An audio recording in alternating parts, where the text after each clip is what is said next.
Hello friends, मैं विनय निर्भीक। Friends, आपका एक बार फिर से हमारे चैनल पर स्वागत है। तो friends, RRB NTPC result scam 2022 result में गड़बड़ी हुआ है। रिवाइज रिज़ल्ट बहुत जल्द, ऐसे ही लगे रहो शेरों।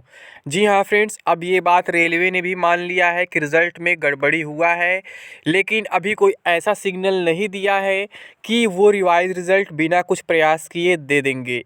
इसलिए फ्रेंड्स, आप लोग लगे रहो, जो लोग प्रोटेस्ट में पहुंच रहे हो पहुंचते रहो। बहुत बड़ा काम होने जा रहा है।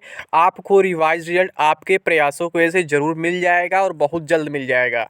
ठीक है, रेलवे तो जानबूझ के ऐसा काम कर रहे हैं, बात समझ में आ गया है। रेलवे चाह रहा है कि आप लोग कोर्ट केस वगैरह करें ताकि भर्ती फंसे, फिर रेलवे क्या करे, 2 साल 3 साल भर्ती को लटका सके। ठीक है, पूरा साजिश समझ में आ रहा है धीरे धीरे कि यहाँ पर क्या चल रहा है।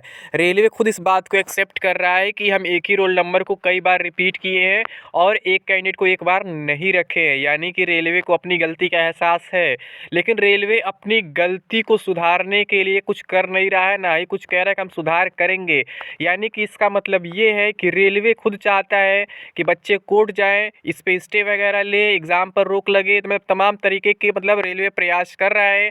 और मैं आपको बताया भी था फ्रेंड्स कि एक बहुत बड़ी साजिश चल रही इस भर्ती के पीछे, जिसका वीडियो मैं रात में लाना था बट नहीं ला पाया। तो उसका वीडियो मैं कोशिश करूँगा, अब आज तो नहीं, अभी 9 बजे मेरा एग्ज़ाम स्टार्ट हो जाएगा, तो कोशिश करूँगा दोपहर में 1 बजे मैं बताऊँगा कि क्या साजिश चल रही है। तो दोपहर में 1 बजे आप लोग हमारा वीडियो देखना न भूलें फ्रेंड्स, प्लीज़। बहुत बड़ी साजिश चल रही है इस वैकेंसी को लेकर के।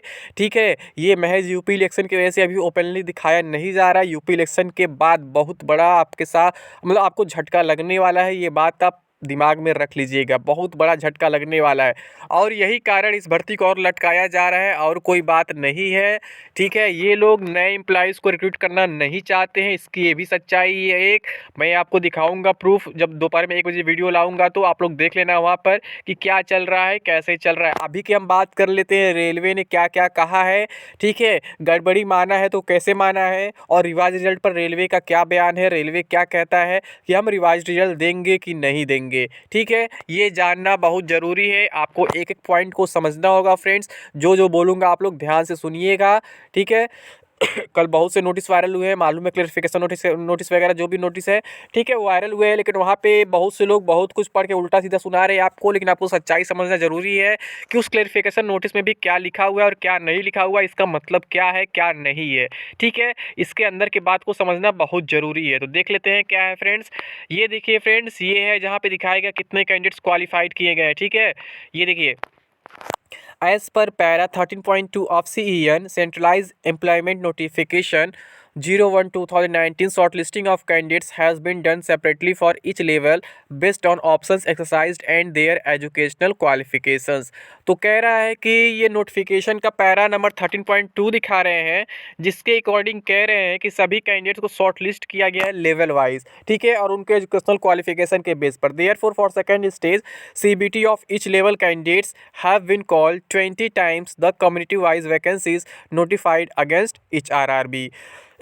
तो सारे पोस्ट पे क्या, मतलब सारे लेवल पे 20 टाइम्स कैंडिडेट्स बुलाए गए हैं। जैसे 10+2 में लेवल 2 और लेवल 3 आता है, तो लेवल 2 में 5663 पोस्ट थे और लेवल 3 में 4940 पोस्ट थे। तो शॉर्ट लिस्टेड कैंडिडेट्स देख सकते हैं दोनों में कितने कितने हैं, 1,13,260 एंड 9,88 98,800। ठीक, अब ग्रेजुएट लेवल पे देख लेते हैं। लेवल 4 है, लेवल 5 है, लेवल 6 है। ठीक है, लेवल 4 में 161 वैकेंसी था। ठीक है, शॉर्टलिस्टेड कैंडिडेट हैं 3,220 और लेवल 5 में 17,393 पोस्ट था और शॉर्टलिस्टेड कैंडिडेट्स हैं 3,47,860। और लेवल 6 में अगर देखें तो फ्रेंड्स कितना है 7,124 पोस्ट था, तो शॉर्ट लिस्ट किए गए हैं 1,42,480।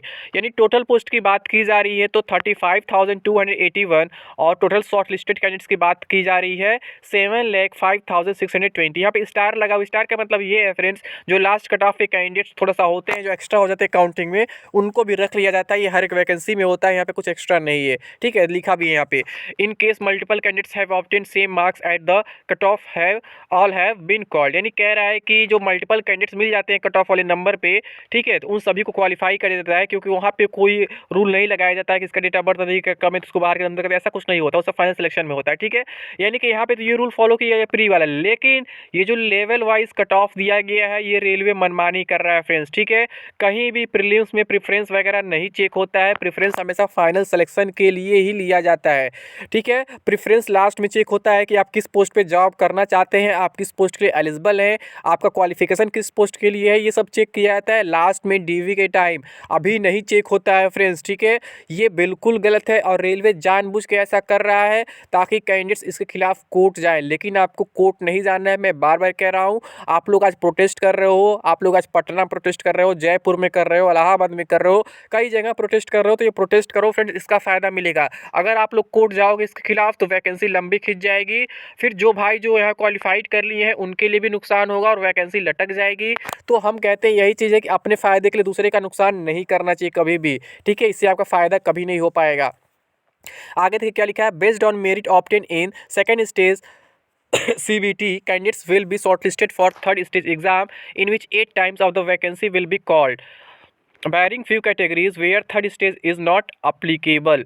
कह रहा है कि सेकंड स्टेज CBT में क्या होगा, वहाँ से 8 गुना कैंडिडेट्स को थर्ड स्टेज के लिए बुलाया जाएगा, और कह रहा है कुछ कैटेगरीज में थर्ड स्टेज नहीं है, ठीक है। फिर थर्ड नंबर पे क्या लिखा, the final result will contain unique list of 35,281 notified vacancies and no candidate will be appointed against more than one post. तो फ्रेंड्स सच्चाई ये है 35,281 पोस्ट पे ज्वाइनिंग नहीं होने वाली है, ज्वाइनिंग बहुत कम पोस्ट पे होने वाली है, जिसके बारे में नेक्स्ट वीडियो में बताने वाला हूँ दोपहर 1 बजे, ठीक है। यहाँ पे सच्चाई यही है, यही कारण है कि यहाँ पे 7 लाख कैंडिडेट्स के बजाय क्या किया गया है, 2 लाख कैंडिडेट्स को ही रिपीट करके दिखा दिया गया है, ताकि ज्वाइनिंग केवल कम कैंडिडेट्स को देना पड़े। और कितने कैंडिडेट्स को देना पड़ेगा मैं बताऊंगा, कितने पदों पे इसमें ज्वाइनिंग होने वाली है और कितने पद घटने वाले हैं, मैं दोपहर में आज बताने वाला हूँ फ्रेंड्स, ठीक है। तो आज का वीडियो बहुत इंपॉर्टेंट होने वाला है, दोपहर 1 बजे, वो आप लोग जरूर देखिएगा।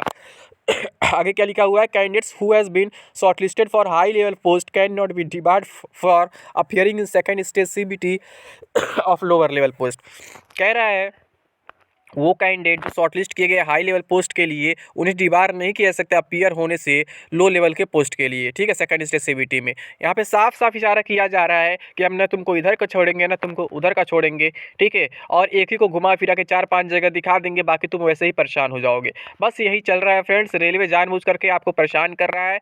यहाँ पर देख सकते हैं रेलवे क्लेरिफिकेशन और NTPC CBT 1 रिजल्ट, इसमें भी कुछ ऐसा ही लिखा गया है, attention of the railways has been drawn to the concerns raised by some candidates over the process of shortlisting of candidates for the second stage of the ongoing preliminary examination under RRB Centralized Employment Notice CEN number 01/2019 for non-technical popular categories graduate and undergraduate, results of which were announced on 14 January 2022। यानी friends जो मैं आप लोग को बोला था कल कि आप लोग ईमेल करना स्टार्ट कर दीजिए, तो आपको ईमेल करना काम आ गया है। अब ईमेल करना बंद नहीं करना है फ्रेंड्स, अपनी बातें सही से रेलवे के पास रखनी है कि ये प्रिलिमिनरी एग्ज़ाम था, ये एक स्क्रीनिंग एग्ज़ाम था, और स्क्रीनिंग एग्ज़ाम में कभी पोस्ट प्रेफरेंस चेक नहीं होता है। स्क्रीनिंग एग्ज़ाम में एक सिंगल एग्ज़ाम होता है तो एक सिंगल रिज़ल्ट भी आता है, अलग अलग रिज़ल्ट नहीं आता है, लेवल वाइज रिज़ल्ट नहीं आता है, ऐसा रेलवे ने भी कभी नहीं किया है। इसलिए आप गलत कर रहे हैं, भले ही आप नोटिफिकेशन दिखा रहे हैं, इसलिए रिज़ल्ट को रिवाइज़ किया जाए और बाकी कैंडिडेट्स को भी पास किया जाए। ये सब बातें अपने ईमेल में लिखते रहिए, फिर रेलवे को मानना ही पड़ेगा, बाकी जो फिजिकल प्रोसेस चल रहा है वो चल ही रहा है। तो ऐसे आप प्रयास करते रहेंगे तो फिर रेलवे को तो झुकना ही पड़ेगा, आज नहीं तो कल, इसमें कोई डाउट नहीं है फ्रेंड्स, ठीक है। आप लोग लगातार अपने प्रयास में लगे रहिए।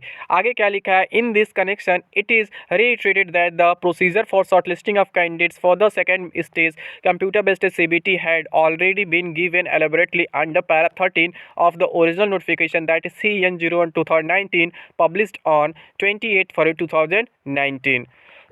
कहा जा रहा है कि ये पैरा 13 के मतलब थ्रू हुआ है, उसी के बेस पर हुआ, ऐसा कहा जा रहा है। आगे क्या लिखा है, in this employment notification 13 categories were advertised which were open to graduates and 6 of these for undergraduates. These 13 categories were segregated into 5 groups based on 7 CPC pay scale levels, visualized levels 2, 3, 4, 5, 6। ठीक है, तो यहाँ पे क्या लिखा हुआ है, and the stage wise procedure of recruitment for each category has already been indicated clearly in para 13.6। कहा जा रहा है जो स्टेज वाइज प्रोसीजर है, मतलब किस स्टेज में क्या कैसे होने वाले रिक्रूटमेंट के लिए सभी कैटेगरी का वहाँ ऑलरेडी बता दिया गया है, जो मतलब पैरा 13.6 है नोटिफिकेशन का। Every candidate was free to opt for all or any of this 13 categories subject to conditions of eligibility. कह रहा है कि हर एक कैंडिडेट फ्री था सभी को चूज़ करने के लिए, या फिर कुछ उसमें चूज़ करने के लिए, डिपेंड करता है उसकी एलिजिबिलिटी क्या है, एलिजिबिलिटी कंडीशन क्या है। ठीक है, तो यही सब यहाँ भी लिखा गया है फ्रेंड्स। मैं बहुत ज़्यादा आपको इसमें नहीं समझाऊंगा, लेकिन आप लोग का प्रयास जो है सही डायरेक्शन में चल रहा है। आप लोग लगातार फिजिकल प्रोटेस्ट करते रहें, आप लोग लगातार ईमेल वगैरह करते रहें, मेल करते रहेंगे। इससे क्या होगा, रेलवे को समझ में आएगा कि हाँ कैंडिडेट्स जो है जागरूक हो चुके हैं, वो कोर्ट केस के भरोसे नहीं बैठेंगे, क्योंकि रेलवे भी समझ जाएगा फिर कि कैंडिडेट्स भी जानते हैं कि वो कोर्ट केस करेंगे तो फिर हम उन्हें लटकाएंगे, इसलिए वो कोर्ट केस नहीं करने वाले, वो अपनी बातें डायरेक्टली मनवाएंगे, खुद के दम पे मनवाएंगे, तो रेलवे को फिर उसके बाद झुकना ही पड़ेगा, इसमें कोई डाउट नहीं है। तो आप लोग फिजिकल प्रोसेस जहाँ भी कर रहे हैं वो करते रहिए, इसके साथ साथ ईमेल भी करते रहिए रेलवे को कि आपको ये काम करना ही पड़ेगा, आपको रिवाइज रिजल्ट देना ही पड़ेगा। ठीक है फ्रेंड्स, तो आप लोग ऐसे लगे रहिए और रेलवे को एक बार झुकना पड़ जाएगा, इसमें कोई डाउट नहीं है। ठीक है, तो अभी के लिए बस इतना ही। Thank you. जय हिंद, जय भारत।